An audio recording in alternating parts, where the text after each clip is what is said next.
ভক্তিতেই মুক্তি, ভক্তির সাথে চলে না কোনো যুক্তি। প্রিয় দর্শক, এই কথা কেন বললাম? এই কথা বলার জন্য যথেষ্ট কারণ রয়েছে। আজকে আমি আপনাদের একটা ভিডিও দেখাবো এবং ভিডিওর ভিতরে দেখতে পাবেন একজন মুসলিম বোন, সে বাবা লোকনাথ ব্রহ্মচারীর আশ্রমে গিয়ে ভক্তি সহকারে প্রণাম করছেন। প্রিয় দর্শক, তাহলে আর কথা না বাড়িয়ে চলুন তাহলে ভিডিওটি দেখে নেওয়া যাক।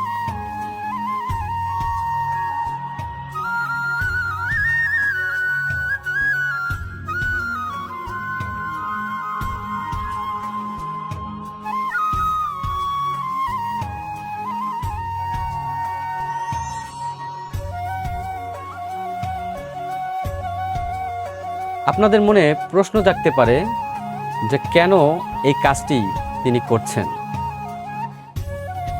শুরুতেই আমি একটা কথা বলছি যে ভক্তিতেই মুক্তি, ভক্তির সাথে চলে না কোনো যুক্তি।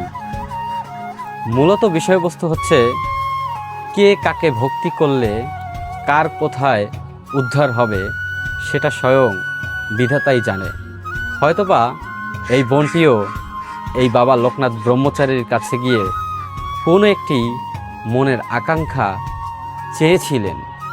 হয়তোবা বাবা লোকনাথ ব্রহ্মচারীর কৃপায় তার সেই আকাঙ্ক্ষাটি পূরণ হয়ে গিয়েছে। সেই থেকে যে এই বোনটির লোকনাথ ব্রহ্মচারী বাবার উপরে একটি ভক্তি তৈরি হয়ে গিয়েছে, তিনি কিন্তু সেই ভক্তি আর ভুলতে পারেনি। তাই জাতপাতের বিচার না করে সে কিন্তু সেই লোকনাথ বাবার আশ্রমে নিজেকে সমর্পণ করেছে, যেমনটা আপনারা ভিডিওতে দেখতে পাচ্ছেন। তাই আমি এই ভিডিওটি দেখে ভাবলাম যে এই ভিডিওটি আপনাদের দেখানো উচিত। আমরা কেন ধর্ম নিয়ে এত বাড়াবাড়ি করি? আমরা কেন এত অহংকার করি?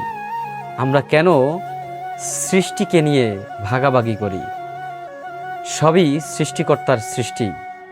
উপরে যিনি আছেন তিনি আপনার, আমার, অন্য আরেকজনের, প্রত্যেকের জন্যই সমান।